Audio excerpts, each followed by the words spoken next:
Bismillahirrahmanirrahim. Perkenalkan, saya Reka Setiawati dari program IE Amalam. Di sini saya akan menjelaskan tentang teori ekonomi publik. Pertama-tama kita akan membahas tentang pengertian ekonomi publik terlebih dahulu. Ekonomi publik merupakan ilmu ekonomi yang membahas tentang peranan pemerintah bagi masyarakatnya, sedangkan pemerintah memiliki tujuan untuk mensejahterakan masyarakatnya. Jadi di dalam ekonomi publik ini kita akan membahas bagaimana cara pemerintah untuk mewujudkan tujuan tersebut. Contohnya adalah menyediakan sarana dan prasarana, infrastruktur jalan raya, pendidikan, kesehatan, juga pariwisata. Kemudian kinerja pemerintah sedikit berbeda dengan kinerja rumah tangga, karena kinerja rumah tangga itu akan memikirkan pemasukan terlebih dahulu baru memikirkan pengeluaran, sedangkan kinerja pemerintah itu memikirkan pengeluaran terlebih dahulu baru memikirkan pemasukan. Kemudian yang kedua, tentang peranan pemerintah. Peranan pemerintah yang pertama tentang peranan alokasi.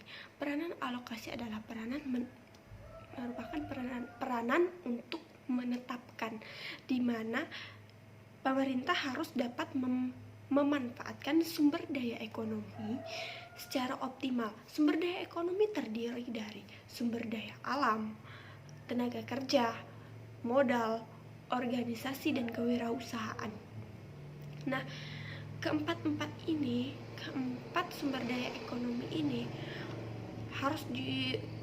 harus dioptimalkan oleh pemerintah berdasarkan tujuannya.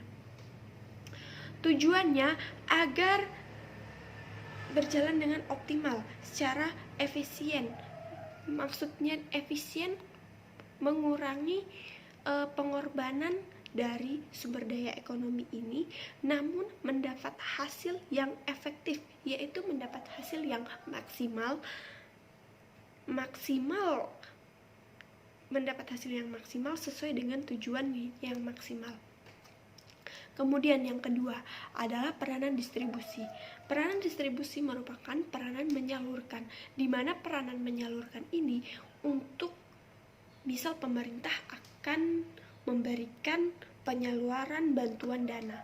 Bantuan dana ini pemerintah diharuskan agar dilaksanakan dengan tepat sasaran agar penyaluran ini dirasakan oleh masyarakat secara adil.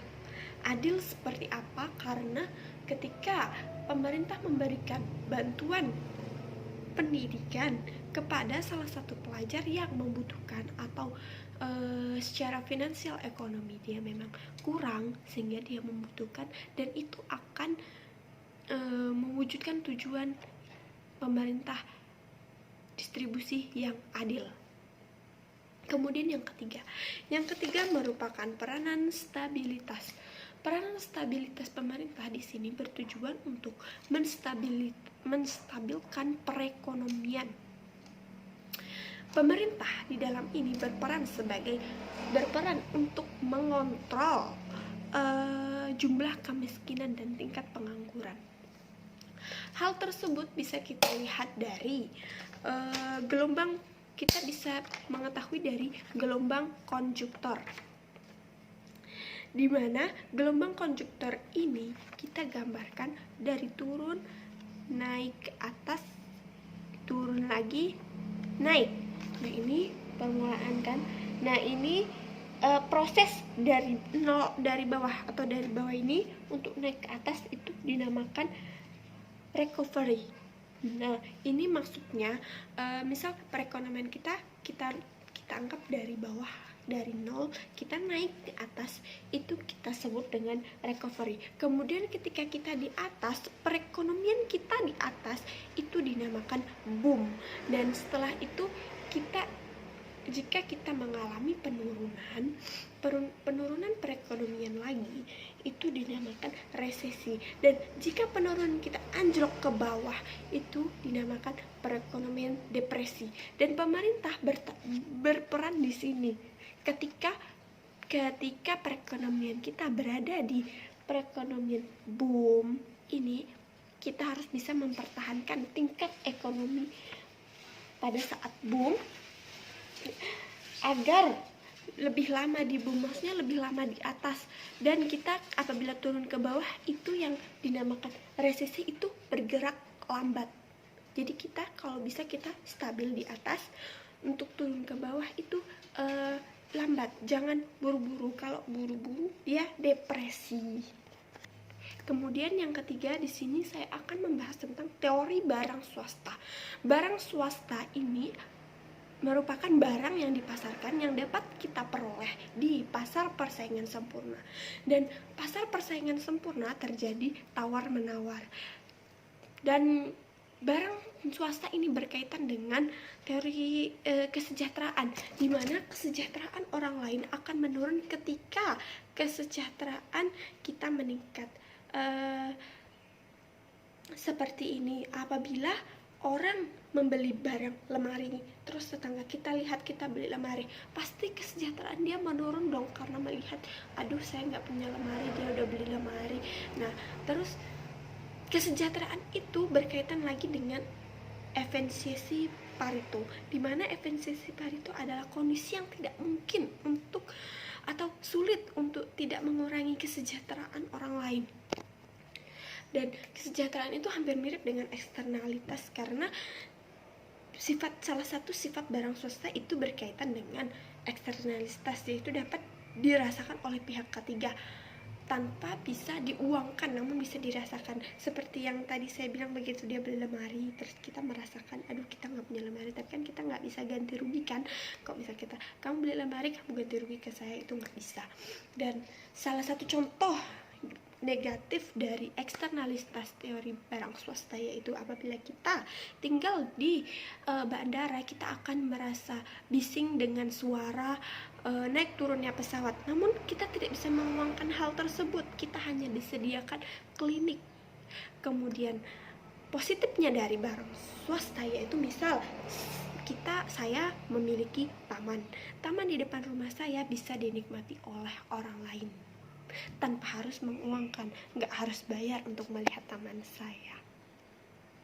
Yang keempat, teori barang publik. Barang publik ini berbeda dengan barang swasta, karena barang publik ini tidak dijual dan tidak dipasarkan, karena barang publik ini disediakan oleh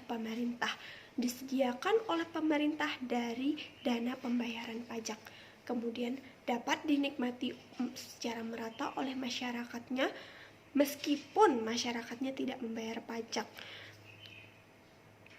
Maksud saya meskipun tidak semua membayar pajak.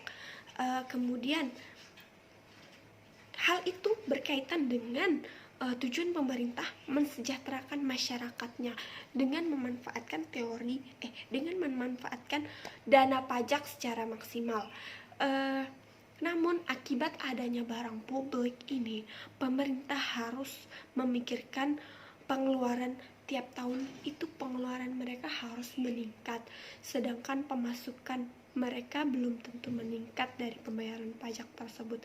Karena apa? Agar barang publik yang dinikmati masyarakat itu menjadi lebih baik, menjadi optimal. Misal jalan raya semakin tahun akan semakin rusak. Kita sudah bangun tahun ini, tahun depan itu rusak, akan kita harus lebih jeli akan, pemerintah harus lebih jeli akan hal itu, harus direnovasi, harus ditambah jalan akses lagi agar bisa masyarakat agar lebih mudah keluar masuk kan, agar kegiatan perekonomian dapat dilaksanakan dengan mudah. Contoh barang publik itu adalah jalan raya, sekolah negeri, rumah sakit, serta pariwisata. Seperti yang di Pontianak ini, kita ketahui pariwisata itu Taman Alun-Alun Kapuas. Kita nggak perlu bayar untuk masuk ke Taman Alun-Alun Kapuas. Sedangkan karena Taman Alun-Alun Kapuas disediakan oleh pemerintah menjadi barang publik dan bisa dimanfaatkan oleh para pedagang untuk berjualan di situ kepada para pengunjung. Sekian.